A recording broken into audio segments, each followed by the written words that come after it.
my masters of the universe. I managed to pick it. I don't know, dude.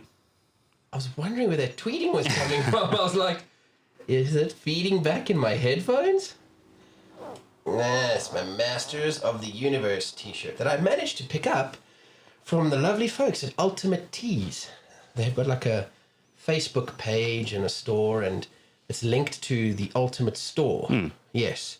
And I think you've dealt with the Ultimate Store guys before. I bought a hot toy from there once upon a time. Right, so I actually didn't know about Ultimate Store, and I just came across, I was scrolling on Facebook, and this very design came up with a whole bunch of others, and I saw it was Ultimate Tees, and they're quite smart. They've actually linked their WhatsApp to it, so I didn't even have to go through FB Messenger, WhatsApp them directly, said I love this design. Nice. This is my size, and they were like, color, everything. We've got that exact shirt for you. So I was like, cool, done. I think it cost me $200.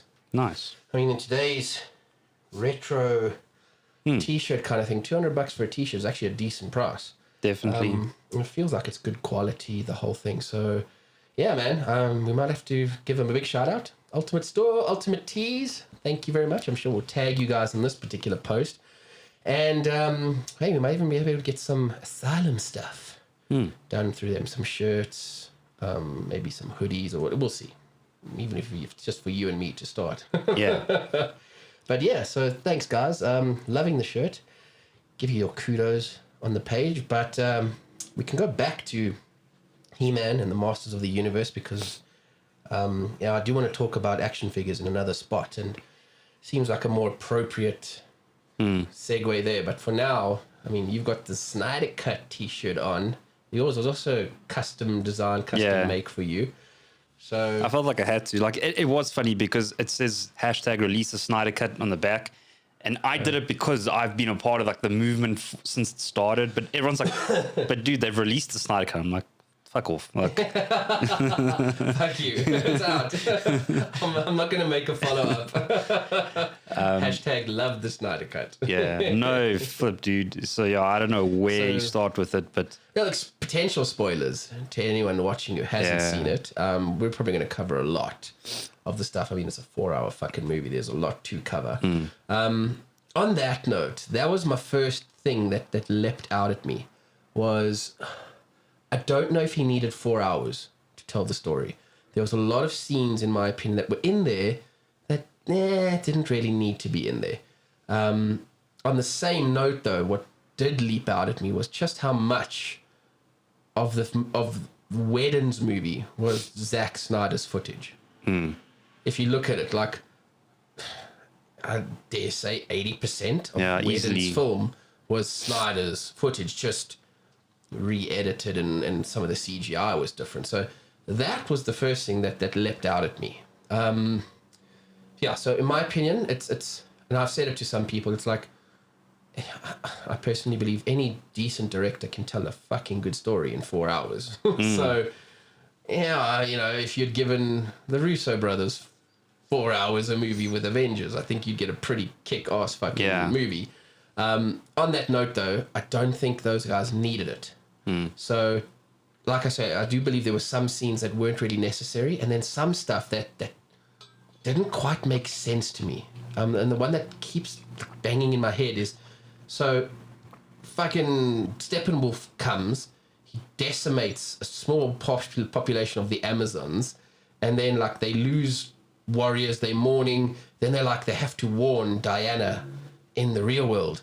And then there's this whole fucking ceremony that they all line up and they slowly walk the arrow down, and I'm like no urgency around it. You know what I mean? Like, he's come, he's wiped half of us out. You'd think someone would jump on a fucking horse, gallop off to the highest mountain, and try and shoot that fucking arrow as quickly as possible to warn Wonder Woman that shit's hit the fan. Yeah. But it doesn't happen like that. There's a whole fucking ceremony where they stand in their robes, slowly walk, say like a prayer to the gods, light this arrow, and then eventually it gets shot off. It was like a 5-minute fucking scene or something, and I was just like, it's interesting you say that. Like, so I just want to jump in there because, like, yes. So to contrast to what you said, like, there was some, I could tell, like Zack Snyder and something, he's like, okay, you're getting my cut, you're getting my director's cut, like the full long, like, Yeah. and some of the scenes were long, but I didn't feel the 4 hours, dude. I zoned out and I like snapped into reality. I'm like, oh, was it 4 hours? It didn't feel like 4 hours. Like, so for me, like, I didn't mind it. The one thing that did put me off is the change in score. Every time the Amazonians, they had those like Amazonian, like, and it felt very repetitive at some point. I was like, okay, like, It's getting a bit much now. the one thing I do want to go back to what you said, which is it's a very valid point, and like I don't even dispute what you said, like where's the urgency, but where Whedon, like it's like that was always a fundamental problem, and I got to the point where I was okay with the film because I didn't think the Snyder cut would actually come out, but the way Stephen Wolf just walked in there and like backhanded the Amazonians, you know, like in Snyder Cut, yes, they still get defeated, but they like literally are They put up a bigger fight. the equivalent of like I thought I was back in 300, like the woman version of 300. They were just so hardcore and had such presence. And there's this one line, I'm going to butcher it, but where like he says something about fear, and then what's her name is like Amazon, show them your fear. Like, we have no fear. I was like, you know, like goosebumps. Awesome. That was awesome. So I agree with you. That was much better portrayed. That whole battle scene was better. The thing I liked about it was almost like they could take on any fucking army of parademons that he could send. It would be no problem. Steppenwolf was the deciding factor, the tip of the scales against the Amazons. And you got the sense of it. Whereas in Whedon's one, you're right. It's almost like they're inconsequential. He just marauds through them like they're not even there, and he gets the box eventually, and so fucking what. I was going to also say that as much as I feel there were some scenes that didn't need to be there, that maybe just, they could have easily met the cutting room floor. There was a lot of stuff that needed to be in there that was horribly lacking out of Whedon's film. So I loved the way that they set up the Flash. You know, in the Whedon film, it's very much like, this is kind of the thing with him in a convenience store, and then literally Bruce Wayne is inside his fucking lair. You don't get any of that earlier stuff with him and Iris or any of that. And I think they did that quite well. Yeah, actually, definitely. I still preferred Quicksilver in the Marvel movies, but I liked how they did Barry. It did because Ezra Miller or whatever, like a lot of people didn't like him. It definitely, and he's bad running and all that. But it definitely did give his character like way more, and like and like the hilarious thing where he's grabbing for the sausages, and you're like, what the fuck is he doing? And then you're like, oh, the dogs. Okay, 100%. Cool. So he's thinking 3 steps ahead in certain things. I also like that they took out that awkward scene where he falls onto Wonder Woman and it's like suddenly standing. Yeah, that didn't need to be there to begin with. So I have no issue with it being gone. And having said that, more appropriate but equally effective is because you could tell he is. I mean, if any of us stood in front of Wonder Woman, we'd be like love struck. Yeah. So when he says to when they're digging up, and he says to Cyborg like, "Do you think she's into young guys?" And he's like, "Dude, she's like 4,000 years old. Everyone's a younger guy." And that's the same. Yeah. Not the same joke, but it's just so much betterly executed than this inappropriate, like, falling on her boobs thing kind of thing. And I don't know if you know, apparently Gal Gadot didn't want to do that scene, and Josh Wedon forced her. Like, he started, like, that's where all the shit started coming from. Like, okay. I didn't know. It didn't need to be there, and this was better executed. I did think that Whedon's introduction of the one line for me in the whole thing. So I liked talking between the guys in their language, and Aquaman's the translator in between. I like that. And then I love that whole part where Bruce Wayne just talks back to them in their own like he could have done that from the beginning, and you get the sense of, dude, I'm that fucking smart. The only thing that I liked about Whedon's was slamming him up against there, and that whole thing of like, you can talk to fish. I like that. And that I did miss that.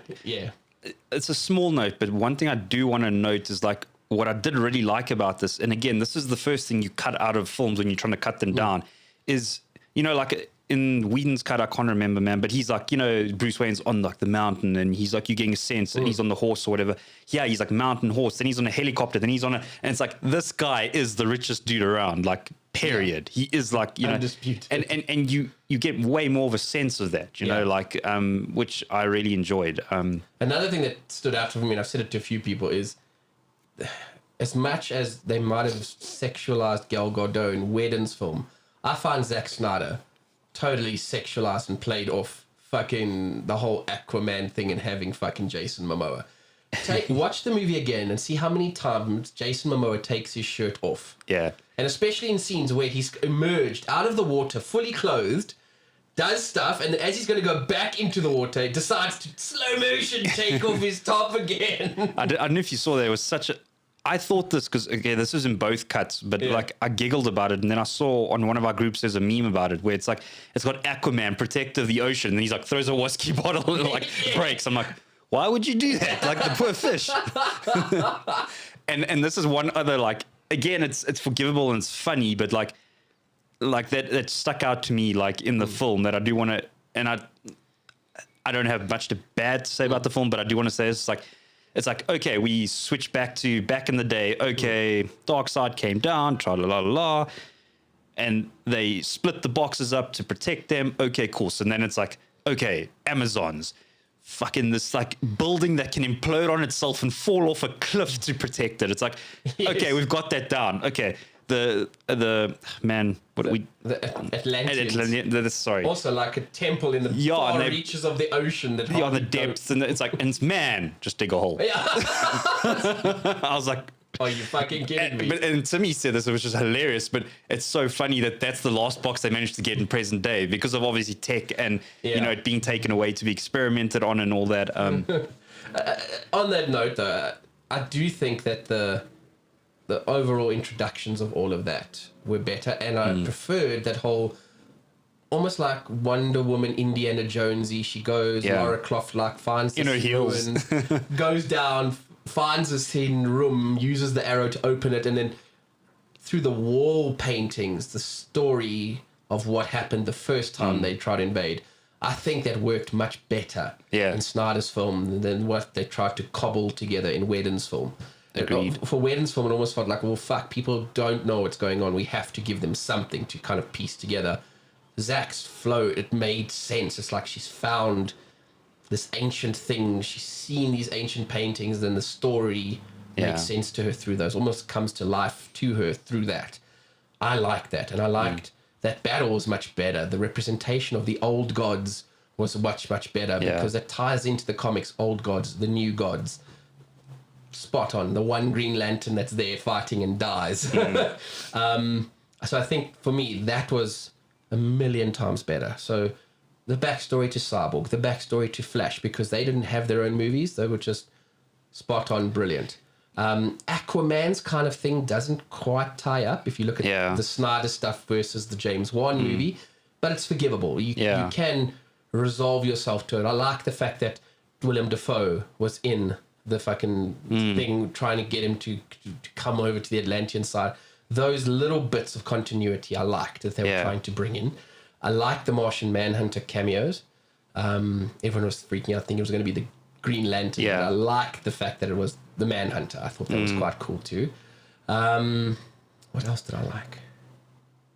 Something, I don't know if I'm going to break your train of thought, but it might be reaching, but I don't know if you've read this, but it's interesting in retrospect now, looking back. It's, you know, like, obviously there's Ray Fisher that came with the whole thing that Josh Wedon was such a dick, and Warner Brothers, and now you look at his cut versus his cut, and it's hard not to go. So it's like, okay, so they took out Iris West, black lady, took out all of Cyborg's, like, story, basically. Sure. Black dude. The Star Labs guy that's going to become Atom is a Chinese dude. Took him out too, and it's like, it's not looking good. It's really not painting a good picture for him. So it's like, and you know what? I do want to say that, like, dude, I know everyone's like, so this comment that was going around, it was the popular thing to say, is like, no, and I don't want to dispute it. Maybe people feel that way and it's cool. They were like, Cyborg is the heart of the film. And I'm like, I wouldn't really go as far as calling him the heart of the film. But what I will say is, you know, even in the comics, dude, I think people struggle to play Cyborg. It's like he's in the Teen Titans, and then he's kind of in the Justice League, and it's like, well, he's more in the Teen Titans, and it's because everyone's like, he's this glorified Terminator character, and they don't know. Now, what Zack Snyder did is, like, I knew this already subconsciously, but now it was all like, like, I don't know, I'm not making sense, but let me try. So it's always like he could control technology, but what Zack Snyder does is like literally puts him on par. I'm saying this loosely with all the other Justice League. He's literally a god in his own right. When in the tech world, when they visualize it, because it's, and again, I know I knew this, but it's almost like I didn't acknowledge it. But it's mother box tech. Yes. It's not just cell phones and ATMs. It's literally fourth dimensional type of tech that this oak is a part of him, and it's integrated so much so that I don't know if you watched the Bloodshot movie with Vin Diesel. I haven't yet. It's unfortunate for me because that movie beats Zack to the punch, where you get to see, because that's what Vin Diesel does in that movie. There's times where he literally, these nanites and whatever, connect wirelessly to cell phone and they just break code into the internet and they give him access to things. So when he's hunting people, he's tapped into traffic cams. He's tracking the car down using facial record. He knows where people are, and he can then intercept them and take them out. He can unlock doors where people are trying to lock things down, and he just walks and things just start opening. And it's Cyborg's on that level where in a modern day tech world, he's a god in his own right, because his mother box tech can just jokingly overrule even Batman's systems. It's like, and it makes, again, it was in the Whedon cut, but it wasn't. It didn't come across. But the way he's able to just communicate with Superman's ship like this, it had more impact for me in the film now, going, okay, he's that hardcore. But for some reason in Whedon's cut, it was like, oh, it was just cheap writing. Okay, they needed to interface with it somehow. Cool. Yeah. You know, like... No, so definitely all of that extra stuff and those scenes with him on the streets with Diana done much better, because the way he shuts down things and in instant projecting holograms so people can see stuff and what he's seeing in his own mind, you get, okay, this guy's, he's a hardcore character. Yeah. And even in the comics, when they first did this whole New 52 thing and integrated him into the Justice League and no longer a Teen Titan or something like that, it felt forced for me at first. It's like, okay, so we've got a lot of aliens on this team, but we don't really have good color representation. So let's just stick Cyborg there. Even in the, granted, I haven't read the entire Jeff Johns run, but even the one or two that I have read, even Johns hasn't quite communicated those elements of how hardcore Cyborg is. Yeah. And I do have to give Zack Snyder credit to the way it came across in the movie. He fits. Is that great go-between mother boxes, the unity, understanding all of it, getting in there, hacking it. It was, really, really well done. Yeah. On that same note, though, seeing the two movies now, the thing that... Another two things. Firstly, Wedon's is noticeably brighter. Superman's costume is brighter. The scenes with the Justice League together are brighter. They even have that same where they're all on that ledge at the end in both films. Snyder's is darker, Wedon's is bright, like the sun is up in it. They're all just, their costumes are glowy almost. So there's a definite contrast between the two there. One thing that I'm grateful that I don't know what Wedon was trying to do. Even, in the original time I watched that family that's living in that sort of town. It's a Marvel moment, dude. That's what he was trying to do. They were trying to copy... Yeah, you get this... I mean, they answer it from the start. As fucking Steppenwolf lands there, it's clear. It's a toxified... No one's living there. This thing has melted down. This is a toxic thing. Nothing but our race could survive here. It's the perfect spot for us. And then Wedon's one, no, there's this one little family that's fucking living there. And then, you get that whole Superman scene where Flash is saving the family in the car and Superman's saving the whole fucking building of them. It was like much better without that in there, because it was, it felt forced. Wedon was trying to weave this thing in there. To humanize, I don't know. You know what I'm so happy about? Is a lot of people thought all the comedy that was put in there was Whedon, but a lot you of it actually... No, but if you look at a lot of it was Zack, and it's he's capable of doing that, which is cool. There was one moment from Whedon's that I liked when Barry Allen goes to visit his dad and the prisoner gives him shit and he scribbles on him. That's not in Zack Snyder's cut. So it's like, but I can live with that, Barry Allen still had so many other cool moments and stuff. One thing I was secretly worried about is when we chatted about you initially, you didn't mind Josh Whedon's cut, but that's when there was no Zack Snyder's cut. And the way you explained how Superman came in and he just like obliterated anyone, and it was awesome. I actually like Zack Snyder's even more because it's the same impact. Yeah, and dude, like he only comes right at the end. But and I know, dude, like a lot of people complain, like, oh, they, you know, Zack Snyder did the black costume thing, but there's no purpose. I'm like, I don't care. It was okay enough. Like, it's fine. It was still cool. You know, like, but what I love, dude, is that whole, you know, I'm gonna probably butcher this, but where Superman comes in and he what's the name's his weapon and he just like. And it disintegrates. I was like, for me, that gave me more of that. It's Soups is here now, like than Whedon's cut ever could, and I was like, holy shit. Yeah, and look, even the start of the movie, if for those that didn't catch it, it's that cry out from Superman awakened the mother box because it was like this planet's ultimate champion, the thing that will save them, the last man standing, is now dead. Like that scream awakened everything because the one thing that could stop the invasion is now and removed. It's so cool because, and that's what like broke my heart, man. So like, I know there was mixed things of Man of Steel and you know, but Zack Snyder was trying to take everyone on this massive journey, you know, like, and if you look at it, the studios rushed that they fucked it up. But if you look at like even Lex was talking about the bell has rung, you know, the Superman is dead or whatever, and now that carries through, and his literal cries, you know, like 100%. It all ties in, like, and you're just like, it's so poetic, dude. You like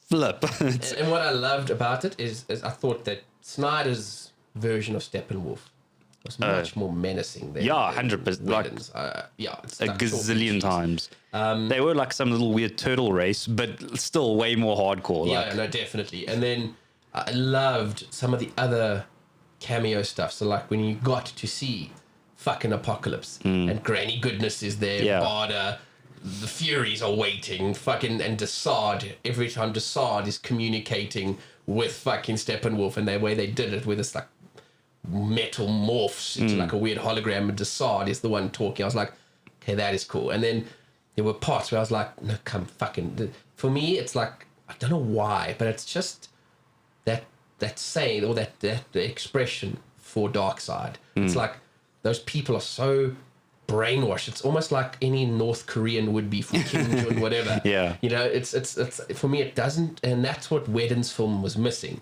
This Oak is desperately trying to get it back into Darkseid's favor, but never once does he say for Darkseid. And this happens when Desaad comes out and whatever, and this is my plan, and Desaad goes for Darkseid. And he's like, for Darkseid. I was like, yes, now it's starting to feel like it. Even I don't know who the actor was, the voice actor for Darkseid, but it wasn't bad. You know what I liked is like you just mentioned. I mean, you've got Steppenwolf, Desaad, and Darkseid, and all of them had equally menacing voices, but different. And you know, like just from a sound point of view, it's easy to take someone's voice and pitch it down and put more reverb or whatever. But all of them had their own voices, which were like equally menacing in its own way. And Desaad, you want to sound creepy and slimy in a way. Darkseid's, you want to be almost like Mufasa, like raw, commanding. They did it. I think they nailed it right. Again, I don't know who the model is for Darkseid or the voice actor, but if I have to compare the two, I think Marvel won. Brolin as Thanos was. No, but I mean, dude. And there's still more of a movie to come. I'm hoping we see more Darkseid, but just the way Brolin, his presence, the way he would structure sentences, and you felt for him, you got angry at him, you rooted for him at times. And like I said, I don't know who the actor is, and maybe they need more time to establish that Darkseid character. But for me right now, because remember, Brolin's winning. No, that's why people like are now trying to say restore the Snyderverse, because Zack Snyder had another 2 films lined up where and the problem is it followed what's the animation that we loved so much? Quite closely. War of Apocalypse. Yeah, they go to Apocalypse War.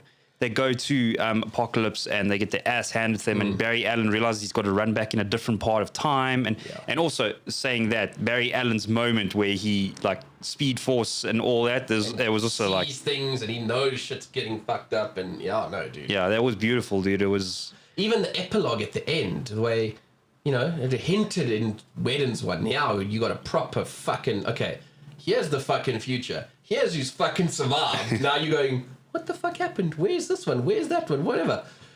On that note, though, I must say, I don't know if I'm sold on Leto's Joker. Okay. I think it was better than the Suicide Squad one, but there was just something about that interaction between him and Batman at the end that I like the fact that he's poking at him, that Harley, you know, digging the Harley thing, Harley wanted me to kill you, and how he's throwing it back, that all the Robins are dead and shit.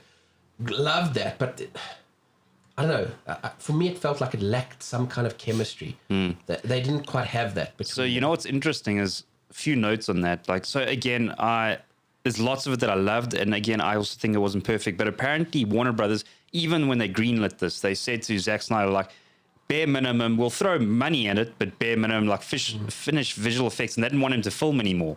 So with Leto and stuff, whatever, they set a green screen up in his house and invited him over, and he filmed. So Affleck and Leto stuff is filmed separately, and they've green screened them together. And that's where you might see that you're actually... Maybe that's why there's no chemistry, because they didn't get to play off one another, yeah.